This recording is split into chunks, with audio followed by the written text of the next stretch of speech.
तो घर के ही व्यक्ति मामा कंस भगवान के पीछे पड़ा हुआ है मारने के लिए भगवान को।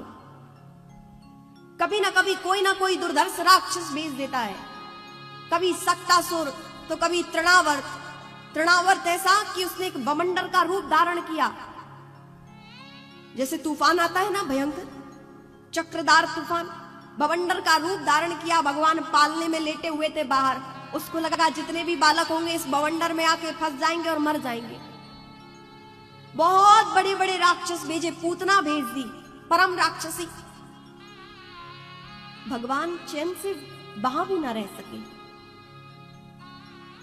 गोकुल में भी ठीक से ना रह सके।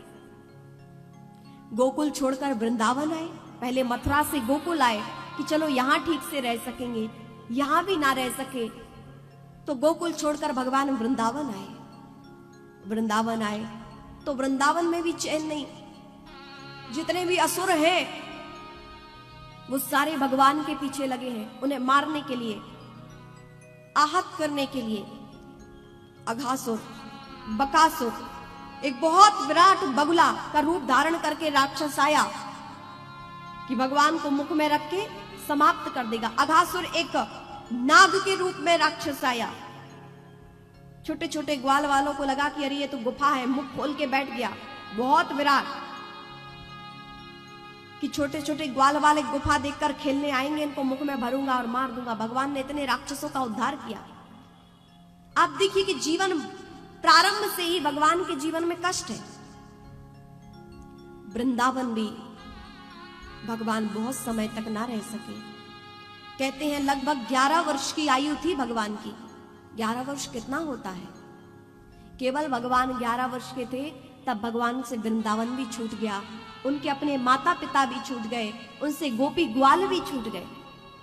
कितना कष्ट जीवन में। जन्म से एक माता पिता छूटे, जन्मदाता पालन करता माता पिता नंद बाबा भी छूट गए। जिन गोपियों से अनंत प्रेम, जिन ब्रजवासियों से अनंत प्रेम, उनके साथ भी भगवान ना रह सके। मथुरा पहुंचे तो कंस के बहुत भयंकर भयंकर राक्षसों से युद्ध हुआ। कंस का उद्धार भगवान ने किया था।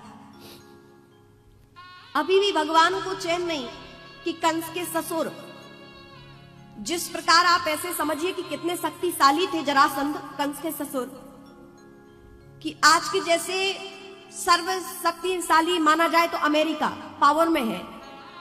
उस समय मगध राज्य सबसे पावरफुल, सबसे शक्तिशाली राज्य था। मगध नरेश जरासंध, आप जैसे समझो आज अमेरिका है, उतना ही उससे अधिक शक्तिशाली उस समय यहां पे मगध राज्य था। उसके राजा थे जरासंध। अब उसकी अकूत सेना, उस सेना ने भगवान के साथ युद्ध किया। छोटे से बालक भगवान अभी 17 बार आक्रमण किया जरासंध ने अपने अथाह असंख्य सैनिकों के साथ कि हमारे पुत्र, हमारी पुत्री के पति, हमारे दामाद को मारा इस बालक ने, कंस की हत्या की है। तो क्रोध में भर के भगवान से युद्ध किया। 17 बार आक्रमण किया और भगवान ने 17 बार मथुरा वासियों को बचाव किया। और 18वीं बार फिर भगवान ने एक मुचकुंद नामक व्यक्ति के साथ, राजा के साथ, एक कालियवन दैत्य आ गया, उसका उद्धार कराया, भगवान माध्यम बने।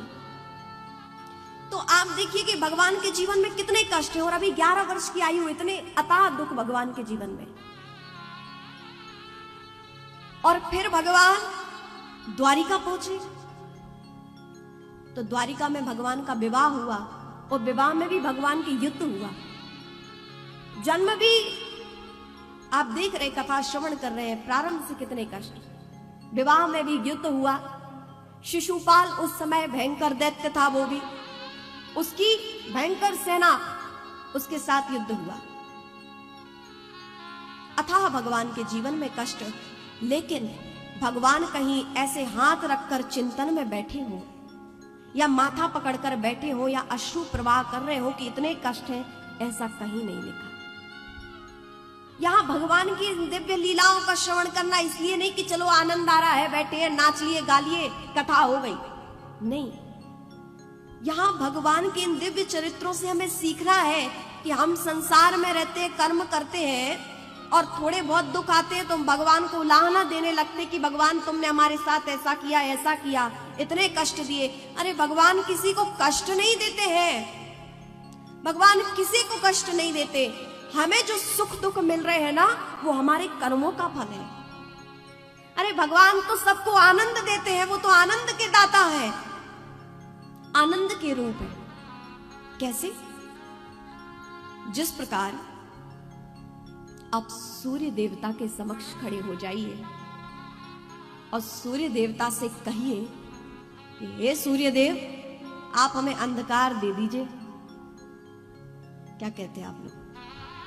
आप खड़े होकर सूर्य देवता से अंधकार मांगो तो क्या सूर्य देव आपको अंधकार देंगे? क्योंकि सूर्य देव के पास अंधकार है ही नहीं, वो जब भी देंगे प्रकाश ही देंगे। उसी प्रकार परमात्मा दुख रूप नहीं, परमात्मा तो आनंद के सागर है। इसलिए भगवान के पास जो भी जाता है भगवान उसे आनंद ही देते हैं। और आप आज भी देखिए, आप मंदिर में जाते हैं, भगवान की कथा श्रवण करने बैठते हैं, आपके मन को शांति और आनंद की अनुभूति होती है। इसलिए आनंद के सागर परमात्मा है और आनंद यहीं से मिलता है।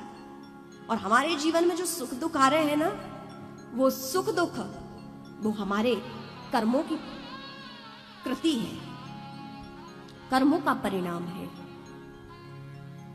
इसलिए भगवान को लाना देना बंद करें।